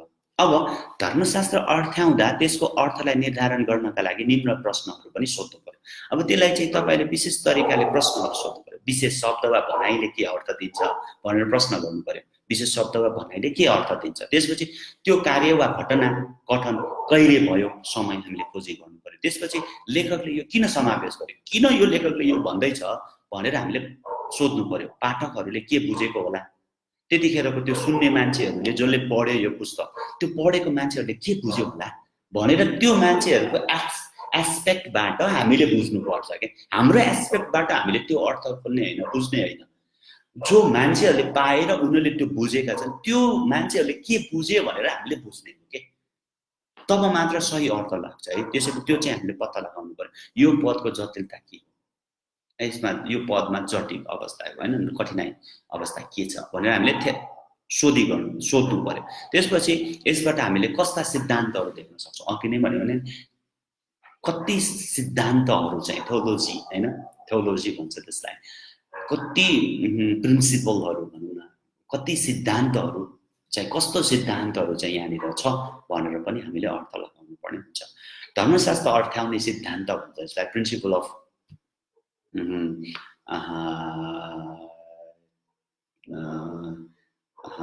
स्क्रिप्चर इन्टरप्रिटेसन हैन। यो यस बारेमा हामीले यहाँनिर के हो त्यस बारेमा अलिकति हेरौँ। हामीलाई धर्मशास्त्र बुझ्न सक्षम तुल्याउन पवित्र आत्माले गर्नुहुने प्रकाशको कार्य आवश्यक हुन्छ। हामीलाई धर्मशास्त्र बुझ्न सक्षम तुल्याउन पवित्र आत्माको आत्माले गर्नुहुने प्रकाशको कार्यलाई आवश्यक पर्छ। पवित्र आत्मा बिना हामी त्यसको प्रकटीकरण प्रेरणा हामीले थाहा गर्न सक्दैनौँ। त्यसपछि धर्मशास्त्रले अर्थाउँछ। मैले अघि नै भनिसकेँ त्यो धर्मशास्त्रले धर्मशास्त्रलाई अर्थ दिन्छ। यहाँनिर त्यसको अर्थ छैन भने अर्को खण्डमा त्यसले हामीलाई पूर्णता दिन्छ। त्यसैले एउटा खण्डलाई हेरेर त्यो पूर्णता हो भन्न मिल्दैन। धेरैजनाले चाहिँ त्यो पद पढिसकेपछि त्यही हो भनेर मान्छेहरूले चाहिँ व्याख्या गरिराखेको कुराहरू छ हैन। अनि कतिजनाले चाहिँ के भन्छ भन्दाखेरि अब यहाँनिर थुप्रै अब आजकल थुप्रै प्रकारको निजमहरू छ हैन, काल्विनिजमहरू के भन्छ नि त, यस्तो कुराहरू पनि छ। तर अब ती सबैमाथि हामी भरोसा विश्वास गर्दैनौँ। हामी विश्वास गर्छौँ बाइबलमाथि हैन, बाइबलमाथि चाहिँ। त्यसैले बाइबलको त्यो कुरालाई चाहिँ हामीले याद गर्नु पर्यो हैन। त्यसैले धर्मशास्त्रले धर्मशास्त्रको अर्थ दिन्छ। धर्मशास्त्रको सम्पूर्ण सल्लाहबाट सत्यतालाई हेर्ने हो। हामीले एउटा खण्ड हेरेर होइन हैन, सबै। यहाँ अर्को कुरा के भन्न चाहन्छु भने जोड्न चाहन्छु भने कुनै पनि बाइबलको खण्डले अर्को खण्डलाई काट्दैन, कहिले काट्दैन प्रिय। यो एकदमै दुर्वसत्य कुरा हो। कहिले काट्दैन बाइबलले बाइबललाई कहिले काट्दैन। बाइबलले बाइबललाई सपोर्ट गर्छ हो। भाषाको स्वाभाविक प्रयोगमा लीन भइरहनुहोस्। भाषाको जुन स्वाभाविक प्रयोग छ लीन हुनुहोस्, त्यसमा रहिरहनुहोस्। त्यसलाई एउटा गोप्य अक्षरहरूको नजरले होइन तर आफ्नो व्यवहारिक ज्ञान प्रयोग गर्नुहोस्। कतिपटक चाहिँ हामीले कस्तो सिक्रेट रहेछ यो त एकदम भनेर नसोच्नुहोस्। त्यस्तो केही पनि छैन। एकदमै स्पष्ट क्लियर सजिलो सरल भाषामा बाइबल लेखिएको छ। तपाईँको व्यवहारिक ज्ञानहरू त्यसलाई प्रयोग गर्नुहोस्। त्यसैले म भन्छु फेरि पनि एकपल्ट अवलोकन गर्नुहोस् हैन, अर्थ गर्नुभन्दा अगाडि। मलाई लाग्छ यो तेस्रो व्यवहारिक प्रयोग त धेरै छैन, लामो छैन व्यवहारिक प्रयोग। अनि यो अर्थ गर्न सिटाउन लागेन। पदको मौलिक अर्थभन्दा फरक अर्थ दिन खोजिरहेको हुँदैन। याद गर्नुपर्ने, पदको मौलिक अर्थभन्दा फरक अर्थ दिन खोजिरहेको हुँदैन। यो चाहिँ मौलिक अर्थ नै हामीलाई आवश्यक हो। अल्प अर्थ्याउनु चाहिँ सम्पूर्ण अर्थ नपाउनु, आदि अर्थ लगाएर हामी वचन गर्छौँ नि, त्यो चाहिँ पुरा अर्थ नपाउने काम। त्यसैले पुरा अर्थ लाग्नको लागि चाहिँ हामीले एकदम ध्यान दिनुपर्छ है त। अत्यन्त अर्थ्याउनु लेखकले दिन चाहेको भन्दा बढी अर्थ दिन। कतिपटक चाहिँ यसलाई एक्जाजरेसन भन्छ हैन, धेरै बढ्ता व्याख्या गरिने कामहरू हैन। एकजना मान्छेले भन्दै थियो त्यो जुन त्यसलाई एक्जाजरेसन भन्छ हैन, त्यो के भन्छ असल सामरीको स्टोरीलाई वचन प्रचार गरेर हैन, त्यो असल सामरी जाँदै थियो अनि बाटोमा, अनि त्यहाँबाट दुईजना टाँकुहरू आयो। त्यो टाँकुहरू चाहिँ शैतान हो अनि त्यो असल सामरी चाहिँ येशू ख्रीष्ट हो। अनि त्यसपछि त्यसरी हैन के अर्थ लगाएर मान्छेले व्याख्या गर्छ के, त्यो चाहिँ गलत हो, तरिका ठिक होइन। त्यो बाइबलमा जे छ त्यसलाई त्यही तरिकाले बुझ्न आवश्यकता छ। तपाईँ मान्छेहरूले कतिजना चाहिँ बाइबलको नराम्रो कुराहरू भनेर भन्छ नि। वास्तवमा बाइबल चाहिँ सत्य कुरा हो, मान्छेको पाप पनि देखाउँछ कि। बाइबलले चाहिँ मान्छेको पाप पनि देखाएको कारण बाइबलमा त्यो खराब कुराहरू पनि छ क्या। बाइबल चाहिँ राम्रो कुराहरू मात्र व्याख्या गर्ने इतिहास होइन नि त, इतिहासको पुस्तक होइन नि त। यो त परमेश्वरको धर्मशास्त्र हो, परमेश्वरको वचन हो नि त। त्यसैले गर्दाखेरि बाइबलमा चाहिँ मान्छेले गरेको पापको कुरा पनि लेखेको छ कि। एकजना अब मूर्खै भनिहाल्नु भएन। एकजना मान्छेले अर्थ लगाइरहेको थियो होइन, यो के भन्छ हाम्रो लुतको विषयमा कुरा गरेर यो क्रिस्चियनहरूले त छोरी विवाह गर्छ भनेर व्याख्या गर्दै थिए। शैतानिक आत्मा क्या। त्यसरी अर्थ लाग्दैन बाइबल चाहिँ होइन। वास्तवमा त्यो होइन हैन। लुतले चाहिँ त्यो लुत र छोरीहरूको जुन सम्बन्ध भयो त्यो मान्छेले गरेको पाप कर्म हो के। त्यो पाप कर्म पनि बाइबलमा छ।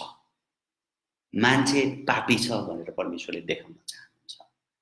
त्यसैले मान्छे त्यो क्रिस्चियनले गरेको कुरा होइन, या यहुदीले गरेको कुरा होइन, यो कुनै जातले गरेको कुरा होइन, कुनै धर्मले गरेको कुरा होइन।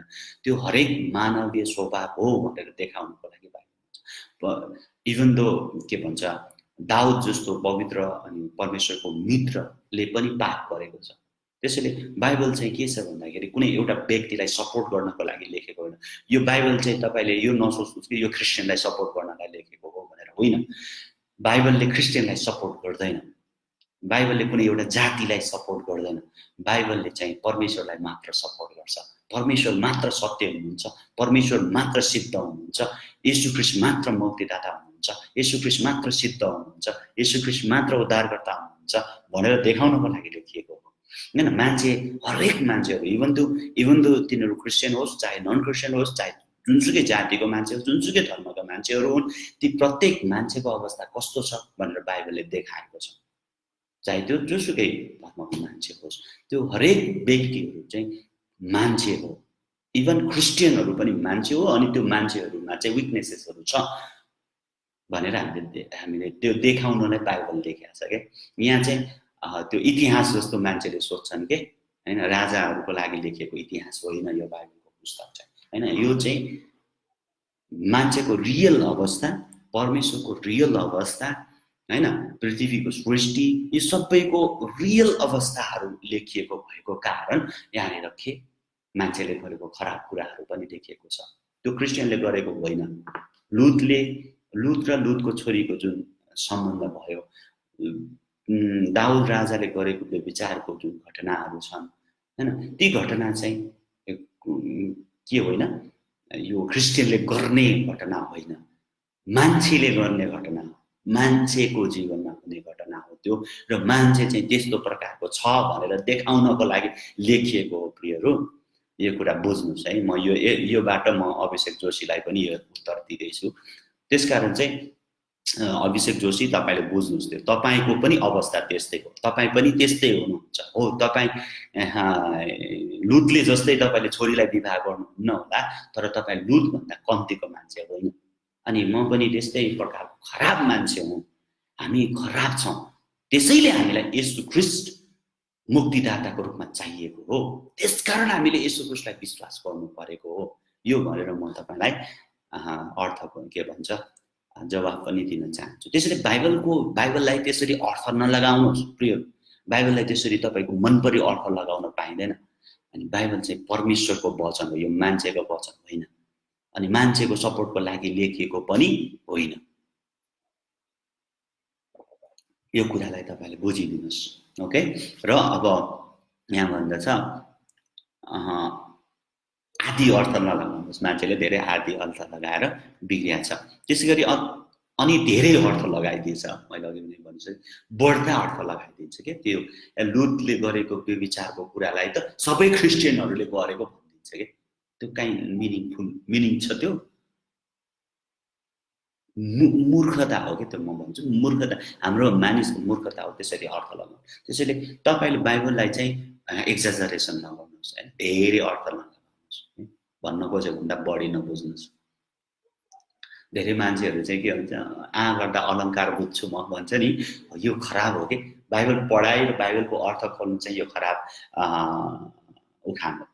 गर्दा अलङ्कार बुझ्ने भने गर्दा अलङ्कार बुझिँदैन। बाइबललाई तपाईले पढेर मात्र बुझ्नुहुन्छ, हेरेर मात्र बुझ्नुहुन्छ, अवलोकन गरेर मात्र बुझ्नुहुन्छ। त्यसैले बाइबलको ब भन्ने बित्तिकै तपाईँ सबै बाइबल भनेर ब भनेको थुप्रै कुरा हुन सक्छ। बस पनि हुन्छ हैन, बा पनि हुन्छ, बोका पनि हुन्छ, एभ्रिथिङ। बबाट थुप्रै कुरा हुन्छ। त्यसैले ब भन्ने बित्तिकै बाइबल भनेर नबुझ्नुहोस्। त्यसैले धेरैजनाले चाहिँ के गर्छ, गर्दा अलङ्कार बुझेर धेरै अर्थ लगाउँछ। नयाँ करारले पुरानो करारको अर्थ लगाउन सहयोग गर्छ। अब करारहरू दुई थरीको पुस्तक छ हामीसँग, करार, पुरानो करार र नयाँ करार। पुरानो करारले नयाँ करारलाई सपोर्ट गर्छ, नयाँ करारले पुरानो करारलाई सपोर्ट गर्छ जहिले पनि नै। सबै धर्मशास्त्रमा येशूलाई हेर्नुहोस्, हरेक तपाईले उत्पत्तिदेखि प्रकाशको पुस्तकसम्म येशूलाई हेर्नुहोस्, तपाईले भेट्नुहुनेछ। येशू र परमेश्वरको राज्य नै सम्पूर्ण धर्मशास्त्रको सन्देशको मूल पूरक हुन्, मूल हो है। संस्कृत र परा सांस्कृतिक विश्वव्यापी प्रयोग बीच भिन्नता छुट्याउनुहोस्। अर्को शब्दमा भन्नुपर्दा त्यो समयको संस्कृतिको लागि मात्र के लागू हुन्छ अनि आजको दिनसम्म पनि सबै जाति र पुस्ताहरूको लागि के लागू हुन्छ, एउटा यसमा म भन्न चाहन्छु। धेरैजनाले चाहिँ त्यो कोरिन्थीको किताबमा पावलले लेखेको छ, अनि स्त्री जातिले टाउको छोप्नुपर्छ हैन, पुरुष जातिले त्यो गर्नुपर्छ। यो अब त्यतिखेरको संस्कृतिमा त्यो के थियो, के हो भनेर त्यो बुझेर त्यसको अर्थ लगाउनु पर्छ। आजकल पनि अब त्यही तरिकाले मान्छेहरूले गरिरहेका छन्, तर त्यो चाहिँ विश्वव्यापी प्रयोग। अब अहिले कहाँ, अब तपाईले विश्व मण्डलीले त सबै मण्डलीहरूले टाउको छोप्दैन हैन, केही मण्डलीहरूले मात्र छोप्छन्। अनि कतिजना अब दाजुभाइहरूले पनि टाउको टोपी निकाल्दैन, निकालिकन प्रार्थना गर्छ, कोहीले निकाल्छ। अब अहिलेको सन्दर्भमा अर्कै होला हैन त्यसको, तर त्यो बेलाको के हो भनेर हामीले बुझ्नुपर्छ। यहाँ एउटा भनाइ म पढ्दैछु, बाइबलको मुख्य अध्ययन जानकारी प्राप्त गर्नको लागि होइन, तर हृदयको रूपान्तरणको लागि हो, हृदयको परिवर्तनको लागि हो। धर्मशास्त्रले हामीलाई परमेश्वरको सत्यता प्रकट गर्नुहुँदा हामी उहाँ जस्तै बन्न थाल्छौँ। धर्मशास्त्र हामी पढ्दै जाँदा उहाँले आफ्नो सत्यता प्रकट गर्दै जानुहुन्छ। एकजना जोनाथन एडवर्ड्सले भन्नुभएको कुरा म यहाँ भन्न चाहन्छु, धर्मशास्त्र अध्ययन गर्नमा एकाग्र हुनुहोस्। धर्मशास्त्र अध्ययन गर्नमा एकाग्र हुनुहोस्। यो एउटा फुहारा हो जहाँबाट ईश्वरत्वमा रहेको सबै ज्ञान ग्रहण गर्नुपर्छ। त्यसैले यो बहुमूल्य कारणधन तपाईले व्यवस्था नगर्नु भएको होस्। त्यसैले यो बहुमूल्य कारणधन हो। बाइबल धर्मशास्त्र अध्ययन गर्नु भनेको चाहिँ बहुमूल्य कारणधन हो। त्यसकारण प्रियहरू म तपाईलाई के बिन्ती गर्छु भने बाइबल पढ्नुहोस्, अध्ययन गर्नुहोस्। अब अन्तिममा व्यवहारिक प्रयोग को बारेमा भनेर म सिद्ध्याउँछु है त। हाम्रो जीवनमा यसको कस्तो प्रयोग हुन्छ। अब यो लेखिएको सबै कुराहरू चाहिँ हामीले अवलोकन गर्यौं, त्यसपछि त्यसको अर्थ खोल्यौं। अब हाम्रो व्यवहारिक जीवनमा चाहिँ कसरी यसलाई प्रयोग गर्ने। धर्मशास्त्रलाई खोज्नुको अन्तिम लक्ष्य भनेको चाहिँ व्यवहारिक प्रयोग नै हो, किनभने यसले हाम्रो जीवन येशू र उहाँको राज्यसँग मेल खाएको माग गर्छ। यो पढ्नुको अर्थ हामी येशूको राज्य र उहाँको परमेश्वरको राज्यसँग मेल खानुपर्छ हाम्रो जीवन। त्यसको लागि हामी अध्ययन गर्ने हो। प्रभावकारी व्यवहारिक प्रयोग दृढ अवलोकन अनि अर्थाउनुको जगमा स्थापित हुन्छ। त्यसैले व्यवहारिक प्रयोगको लागि चाहिँ दुईटा आवश्यक पर्छ। अवलोकन गरेको हुनु पर्यो, अर्थ लगाएको, ठिक उचित अर्थ लगाएको हुनु पर्यो। अब विचार गर्नुपर्ने केही प्रश्नहरू व्यवहारिक यो सिद्ध्याउँछु म। यो सिद्धियो, अब यति गरेर म सिद्ध्याउँछु है त। विचार गर्नुपर्ने केही प्रश्नहरू व्यवहारिक प्रयोग गर्दा हामीले परमेश्वरको चरित्र र मार्गहरूको विषयमा के सिकेका छौँ, यो बारेमा हामीले बुझ्नु पर्यो। जुन पुस्तक पढ्छौँ, बुझ्छौँ, यो पुस्तक र पदमा के आधारभूत सत्यताहरू छन्, यो बुझ्नु पर्यो। यो पद र पुस्तकबाट परमेश्वरले मलाई के भनिराख्नु भएको छ भनेर हामीले विचार गर्नु पर्यो। त्यसलाई के मैले स्वीकार गर्नुपर्ने केही पाप छ भनेर हामीले हेर्नु पर्यो यहाँ हैन। जुन पद पढ्छौँ, पुस्तक पढ्छौँ, देशभित्र तपाईले पढेको ठाउँमा तपाईलाई कुनै पाप देखाएको हुन सक्छ, तैले यो पाप गरेको छस् भनेर हामीले खोजी गर्नु पर्यो।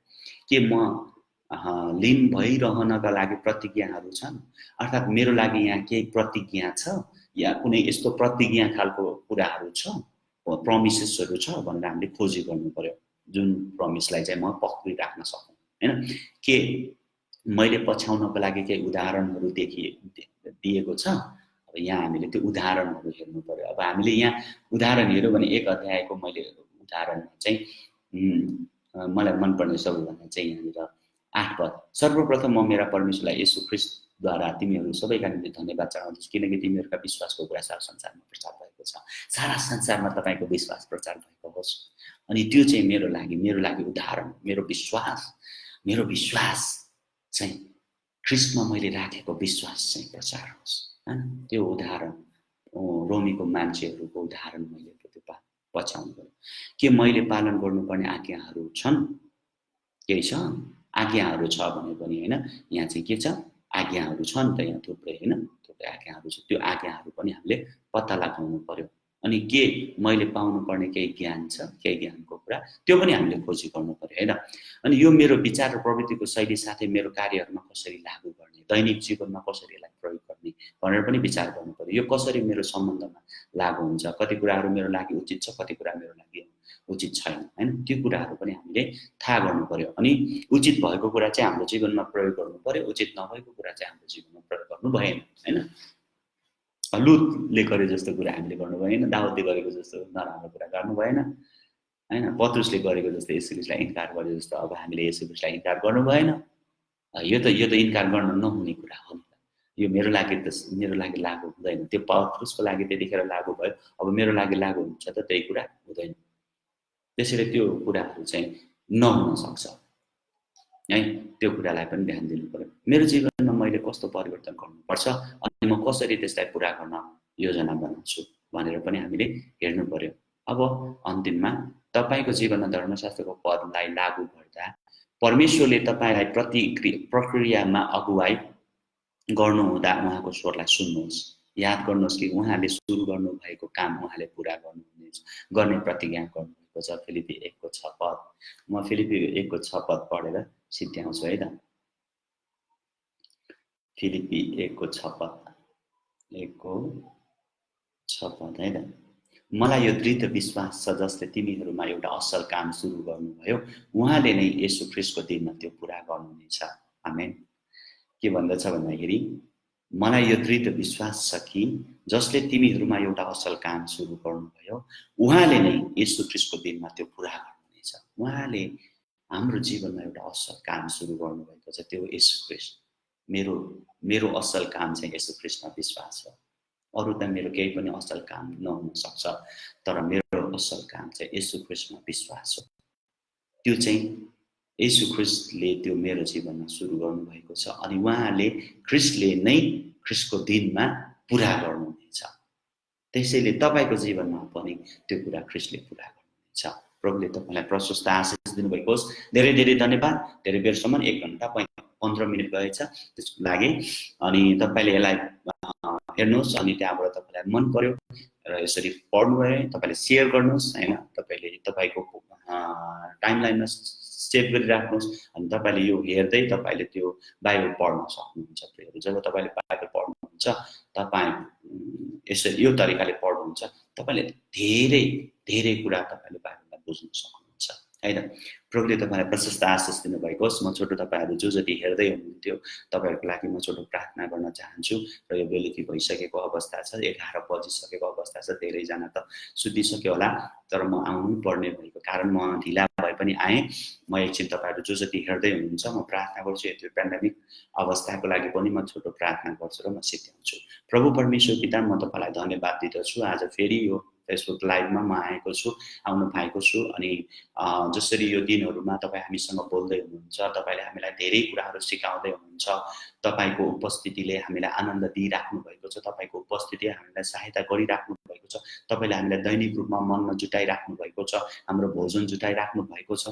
सबै कुराको लागि धन्यवाद दिदछु। र अहिले जति पनि कठिनाइहरु अवस्थाहरु छन् अनि प्रभुजी जति पनि मानिसहरु इन्फेक्टेड छन् उनीहरुलाई तपाईले सम्झाइदिनु छुनुहोस्। प्रभु नेपालमा पनि धेरै जना पढिसकेका छन्।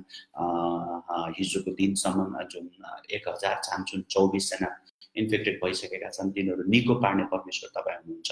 200 जना भन्दा धेरै निको पनि भएका छन्। त्यसको लागि तपाईलाई धन्यवाद दिदै अझै ती सबै जनालाई तपाईले निको पार्नुहोस्। जो जति बित्नु भएको छ उहाँहरुको आफन्त परिवारलाई तपाईले सान्त्वना दिनुहोस्।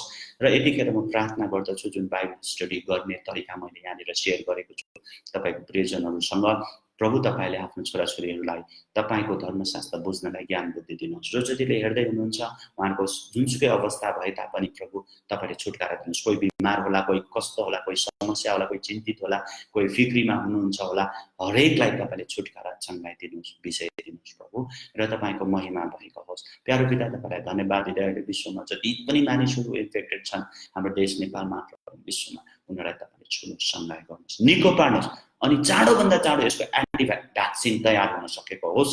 कोरोना भाइरसको एन्टिडट तयार हुन सकेको होस्, भ्याक्सिन तयार हुन सकोस्, मेडिसिन तयार हुन सकोस्। वैज्ञानिकहरु, बुद्धिजीवीहरु जो जतिले त्यसलाई इन्भेस्टिगेसन गरिरहेका छन् उनीहरुलाई स्वर्गीय ज्ञान बुद्धि दिनुहोस्। र म विशेष प्रार्थना गर्छु जो जति दैनिक रूपमा जागाराती काम गरेर खानुपर्ने व्यक्तिहरु छ उनीहरुलाई तपाईले जुटाउनुहोस्। जो जति राहतको काम गरिरहेका छन् उनीहरुलाई आशीर्वाद दिनुहोस्। जुन फ्रन्ट लाइनमा काम गरिरहेका डाक्टर, नर्स, सुरक्षाकर्मी, स्थानीय प्रतिनिधिहरु, स्थानीय सरकारका प्रतिनिधिहरु, अनि ड्राइभरहरु, अनि त्यहाँबाट यो खानेकुराहरु ओसार प्रसार गर्ने गाडीका ड्राइभर, अनि त्यसको व्यक्तिहरु, अनि हरेकलाई तपाईले आशीर्वाद दिनुहोस्, सुरक्षा दिनुहोस् भनेर प्रार्थना गर्दै यो बेलुकी तपाईको हातमा सुम्पछु येशू प्रभुको नाममा, आमेन। सबैलाई जय मसीह। ओके, धन्यवाद धेरै धेरै जना, धेरै धेरैलाई प्रभुले तपाईलाई धेरै धेरै आशीष दिनुभएको छ।